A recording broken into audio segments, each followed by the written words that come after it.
Hello everyone, it is Joe here from Omnipoke, the channel that brings you guys everything Pokemon. If you're looking for PTCGO codes, including the Evolving Skies set, which is coming soon, make sure you go ahead and check out the Potown store. You can get a 5% discount on your order using that code Omnipoke. For today's video, we are going to be looking at Victini VMAX, and we all know what Victini is all about. It's a very easy, low-maintenance attacker, and thanks to the rotation, we are losing all of those pesky tag team Pokemon, meaning that essentially everything in the format, Victini can hit for 220 damage for just 2 energy attachments, making it a very high-tempo, aggressive Pokemon in the game. And there's even a colorless attack cost here as well, which ticks one of the big boxes for me in the post-rotation format for consistency, and that's that you can use for captures to really get your Pokemon into play, which is really, really nice. And it actually opens up the door for us to have the complementary Umbreon VMAX as a supporting line here, because we can very often find ourselves the outs to that turn 1 Umbreon with the captures, with the quick balls, and we even play Manaphy in this list to try and give us deeper digs into that deck in the opening stages, so that we can get that Umbreon VMAX online turn 2 and just gust up Pokemon that your opponent has been attaching to and is looking to evolve into their own VMAXs. We can just sweep them off their feet, take an easy 2 prizes, and remove a lot of tempo from the board. So that's really what Victini is all about here. We're trying to just rush people down with this very aggressive gust on turn 2 with a VMAX play. And yeah, that's really the statement that we're trying to give here with the Victini. So let's jump into this list. We are playing 4 copies of the Victini V and VMAX. I'm playing just the Spreading Flames Victini V. There's some argument to be made for playing a split here, but I feel like Spreading Flames is a really good deal for you if you are the player going second, because it can be a way that you can spread your energy attachments so you don't just crumble to your opponent simply removing one of your Vs in, out of play. With their early aggressive boss's orders. So this allows us to actually spread our attachments that little bit around the board, which is nice. And Energy Burst is still fantastic at dealing with Zacians and Zamazentas, of course, thanks to the weakness that we are boasting here. So even without Welder, Energy Burst can still put a good shift in here, especially against Zama. So that's really nice. And then we have the 4 VMAXs. We just want to hit this turn 2. Essentially, we're just trying to streamline the list to get that turn 2 Gust knockout sort of play. The max victory does 100 base, but 120 more if your opponent is a V Pokemon. Yes, that does include V maxes. So that's fantastic for us. That is all we're trying to do. Basically, we 2-shot every V max in front of us, but we 1-shot evolving V Pokemon and support V Pokemon like Crobats, Eldegosses, Cricketoons, those sorts of things. So that's really awesome, and that's what we're trying to do here a lot of the time. Then we have that 3-3 line of Umbreon. And like I said, with that colorless attack cost in the max victory and even Spreading Flames, we have the option to search out our Umbreon early on in the game and threaten that turn 2 gusting play from the ability Dark Signal that we have from the Umbreon, which is really nice. Just bringing things up and knocking them out. Taking energies off the board is always a nice thing. Putting your opponent behind is just fantastic overall. Then we're playing 4 copies of Ocean Search Manaphy. Now, this card has seen basically no play in Standard because there are simply better options. But with better options rotating, the likes of Stellar Wish, we are now stuck with Ocean Search. Now, this is essentially a Great Ball effect, but the big upside here, and the reason why I like having this card actually in the deck, is that it gives us effectively 8 good starts in the deck, because we have the Victinis themselves and the Manaphys themselves. And if you expect Manaphy to hit you a Victini, you know, you're looking at the top 6. You have good outs there. If a Victini isn't in your opening 7, and then you're drawing for turn and then seeing 6 cards deeper, this does give you good outs to hit a turn 1 Victini, which is super important in this deck because we are a 1 attach per turn approach here. So Manaphy gives us that deeper dig into the deck. But what I like even more about this card is that it's just a 1-prize Pokemon that sits in the active position. So unlike just having your little 190 hit points Victini stuck up front, you attach pass into decks when you're the player going second, they so easily wipe you out and you start falling very far behind in the prize race. Whereas the Manaphy just being a one prizer, you can work with that a lot easier. If you're using your Eldegosses and Crobats sparingly throughout the game, it means that this one prize actually doesn't change the map for your opponent too much as long as we're evolving into the VMAXs. So it can be a relatively inconsequential prize in the best instance, but most importantly, it just means that they're not, wiping out energy attachments and such in those opening stages. So I like this just to be a pivot, essentially, and it means that we have our optimal turn 1 that little bit more often by having extra dig towards our Victini V turn 1. And of course, if you double dip the Ocean Search, if it isn't knocked out, it gives us those higher odds of hitting your Victini VMAX or your Umbreon VMAX. You kind of want both by turn 2, so having these Ocean Searches really helps you get there and get that optimal turn 2 that little bit more than you would otherwise. So it's kind of a multifaceted card. It's one of these things that isn't intuitive because we know that it's seen no success so far. But comparing this to other engines that we could be playing, like Cincino and Inteleon and that sort of thing, these are all far kind of worse against things like Urshifu engines because they can crumble you before you get any value, whereas this Manaphy gets insta value. You only need to put one into play the entire game, and it's just more difficult for an Urshifu to completely ruin your setup, which I think is kind of important and could be an engine we see more of as we see how important it is to just get your optimal turn 1, which is find your V, attach to that V, pass it back over to the opponent, essentially. So yeah, I'm actually low-key kind of interested to see how Manaphy performs going ahead in the format, and if we can afford to play these one prize Pokemon just to sit in the active position, like we've seen things like Stellar Wish in the past. So don't be fooled by this card. I think it's actually quite strong post-rotation. And then we have the Eldegoss and the double bats, just giving us extra outs to drawing cards. Obviously, Ocean Search can help us do those sorts of things. So in the late game, even if we are getting hit by Marnie, we have the option to Ocean Search towards Crobat or Eldegoss, which is nice, as well as, our physical outs of Ball Searches and whatever we're drawing off Marnies, because they're far less oppressive than things like Reset Stamp towards that late game. So yeah, gives us good digs into the deck throughout the entire game. Like I said, you basically only ever put one Manaphy into play, but in general, this is going to be good for you, I feel. Onto the trainers then. We're also playing Evo Incense. I don't think you need to play a full 4 copies when we're playing already 4 of the VMAX and the Ocean Search already. So we're just leaning towards the Manaphy approach. You could go 3 Manaphy, 4 Incense. It's a sort of semantic thing if you really want to. But I prefer that higher odds of having your opening V Pokemon that little bit more. That's just my preference. But yeah, tons of search cards in here. Thanks to the low maintenance nature of Victini, we are also cramming in 4 Crushing Hammer into the list, just to really wiggle the knife a little bit and be even more awkward. It means that even archetypes that can spread their energies turn 1 could still end up with no energy on their field the following turn. Even decks playing like Melanie, for example, Greening Cells from Leafeon, Power Accelerator from Eternatus, all of these decks could essentially just get energy wiped by the combination of a Gust KO and a Crushing Hammer heads. So these are absolutely insane. It also keeps things like Rayquaza off of one-hit KOs that little bit more often, which I think is super important. Again, we have Gusting that can deal with things like Flaffies. So if we're combining this with Crushing Hammer throughout the entire game, we're really just disrupting people as we go. And it's just sentiment, really, or testament, I should say, to the nature of Victini, where we just need to find an attachment every turn, essentially, and we're pretty much ticking over. So having the space for crushing is just to disrupt some of these other 1 attachment per turn decks is going to be really important for us here. And then our only switching out is Air Balloon, from the trainer aspect at least. And we're going the full 4 copies because we don't want to whiff that turn 2 attack. And this is always a good thing just to swing onto a Manaphy, swing onto a VMAX if ever you need to, and carry on moving from there.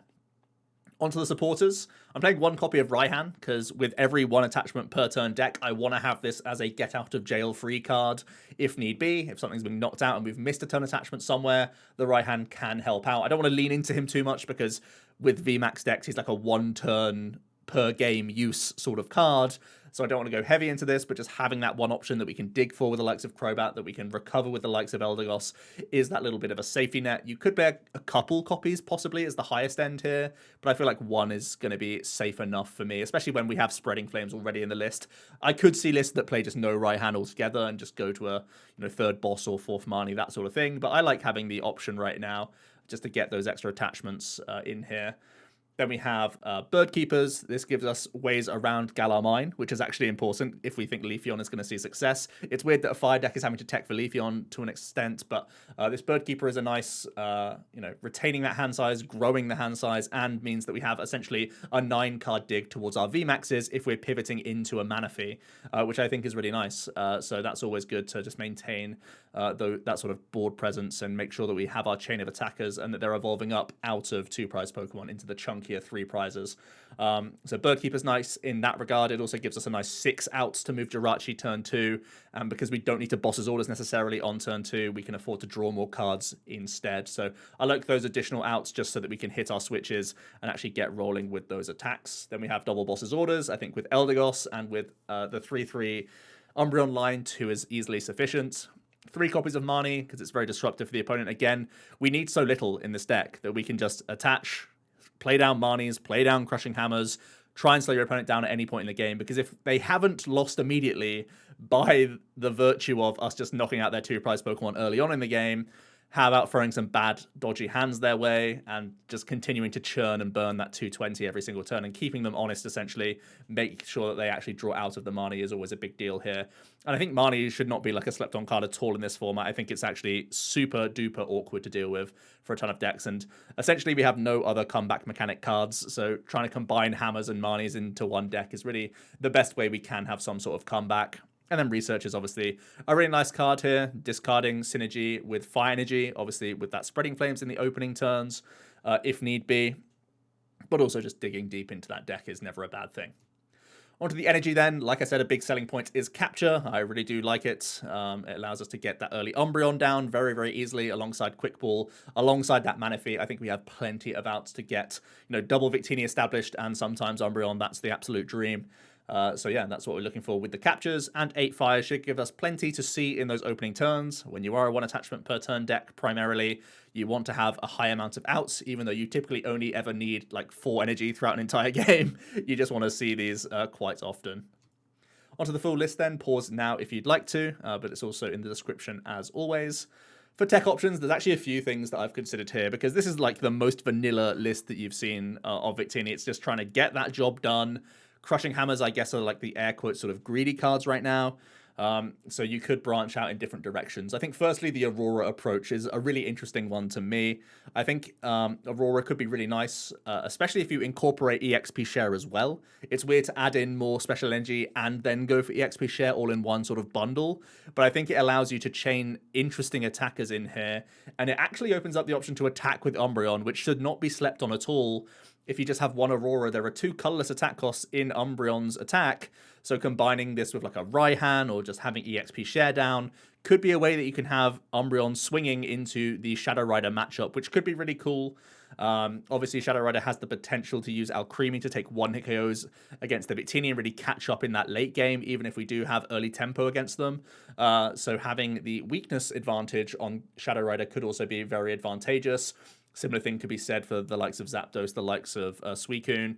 Zapdos with even more special energy hate alongside the Crushing Hammers could be another way that we can throw people behind on their attachment game plan, which could also be a big deal. Same thing for Fan of Waves, just for even more denial. Or if you want to steal some spaces, take out the Crushing Hammers, just go towards Fan of Waves if you're expecting, like myself, lots of people to be playing Capture Energies, Rapid Strike Energies, Auroras, all of these sorts of things. I think we'll see a lot of play post-rotation, so Fan just seems to be a solid card going forward. So if you want to cut the Crushings and just go to double Fan, I also think that's very reasonable, and then you can maybe weave in some of these other cards. Right now we're playing no Stadium, so we are a little bit afraid of Path of the Peak. We have that double Crobat, we have that Eldegoss. They basically just get shut down from the opponents, and we have no bounce to other stadiums that can be advantageous for the opponents anyway. So maybe us adding Path of the Peak could be another way to disrupt people. I keep saying it over and over, but we just need to find energy attachments every single turn, and then we're more or less happy. So plonking Paths down to slow down Shadow Riders, to slow down Rayquazas, these sorts of things could be really nice here. It would also give us an extra way at attacking into something like a Glaceon. Phoebe could be another way that we could hit through some of these annoying walls. I think you could already get through Zamazenta quite happily, and I feel like Zamazentization may be stronger than Glaceon out the gate. So that's why I'm not playing these sorts of cards right now. I think you get away with it just with Victini V alone. But I do feel like if Glaceon sees a lot of play, if Decidueye remains popular, you may need to play the Phoebe in here. And of course, we're already playing Eldegoss, so you can try and loop that card that little bit easier. And there's the other Victini option that just does a 2 for 120, but you have to discard all energy from yourself, and that's what I really dislike here. I think I'd have to play like multiple Raihan if I wanted to have this as a 2-prize option, because you're giving up your energy attachments so freely that you need to have a bounce back approach later on to close out that game, even if you are trying to skew that prize race by throwing them a 2-prizer after like a 3-prizer goes down. I think overall I like the option of Energy Burst that little bit more. Onto the matchup overview. We've gone for the 2 Melanie decks are relatively obvious bad matchups. Obviously, right now we're not even like teching for Glaceon. We'd be having to attack with the regular Victini V and just try and use Energy Burst a few times over, which would not be easy, especially when they're one-shotting you and we only have that 1 copy of Raihan. And even then, capture energies are not valid on the regular Victini V. So we'd be really focused on those 8 fire energies and would be quite awkward for us. The Ice Rider also can just one-shot us essentially quite easily, and there's not much we can do about that. So sort of one-hit KO decks can cause us issues, and I feel like Hammers don't slow down Ice Rider or Glaceon particularly because they are already playing Melanie, so they have the inbuilt answers there that can just one-bop us, whereas things like hammering away Rayquaza, hammering away Shadow Rider, even to an extent, can keep you out of one-hit KO range, which I think is really important. And interestingly, I've also got Urshifu as an awkward matchup, and this may not be super intuitive, but it's actually the backup of the quick-shooting Inteleon, which is the biggest problem here. I think in general, Inteleon engines are very, very bad for Victini because they have 150 hit points and they can use Waterfall for 140 damage plus Quick Shooting Ping the active to do 160, and all we can do with this list, because we're just fire and capture energies, is hit them back for 100, and that means they're 2-shotting a 3-prizer while you're 2-shotting a 1-prizer. So even if Victini hits those nuts and gets the turn 2 Gust KO on an Urshifu that like your opponent's attached to, for example, all the Urshifu player needs to do is build up towards their quick-shooting Inteleons. One attachment of a Rapid Strike enables that Waterfall quick-shooting combo to happen. So I think that is a big concern for Victini that was kind of overlooked by myself earlier on in my testing of this format. But as I've been got more reps in with the Victini deck in general, I've realized just how grim Inteleon is for this deck in general. So I feel like we did an early tier list of Victini. I feel like this is actually going to drop closer to tier 2 than tier 1. Now, it is one of the most dangerous decks going first. That's still the case. Against non-Melanie decks, against non-Urshifu decks that are heavy quick-shooting Inteleon, you are the scariest deck out there. You just are able to pick off so many Pokemon so quickly. It just happens very frequently. It is so easy to do. You just need to have your turn 1 attachment, hit your VMAX turn 2. If you've hit your capture energy, you basically always get there. So yeah, I feel like you're not jumping through a lot of hoops to actually get the playoff with the Umbreon VMAX at all. So yeah, that is a real statement for the deck. But I will say that Inteleon engines, if they surpass any other option, like if people aren't playing Manaphy, if people aren't playing Snorlax, if people aren't playing Cincino, if Inteleon comes out on top, that is horrific for Victini because they then have inbuilt answers to 2-shot you while you 2-shot their 1-prizer and buys them even more time to build up more Inteleons. So yeah, that is the biggest brick wall for a straight Victini deck. And that brings me on to the next point where I think possibly this straightforward approach is not going to be the way to play this deck. And in fact, maybe an Aurora-based approach could be sufficient, where you get involved with the Umbreon attacking, you get involved with these other Pokemon like Zapdos, for example, that actually can have that higher threshold of damage against non-Veep Pokemon, because I think Inteleon is the exact issue for a build like this, and that's something that we will have to address going forward if the format is panning out how we think it will, with Urshifu very high at the top. So yeah, let me know your thoughts on this straight Victini deck. Let me know your thoughts on Inteleon and how we could most easily deal with this sort of card. And let me know if you like Victini with Umbreon, or would you like to see a different approach here? I have thought about things like a Cincino path approach, still retaining those hammers, and of course, similar to the Leafeon VMAX deck that I recorded a couple of days ago, or last week I think it was, I could quite easily see an Umbreon plus Victini plus Aurora attacker approach So that'll be one that's going to be on our radar for another day. I hope you enjoy this video for now, though, and I will see you in another video tomorrow. Cheers.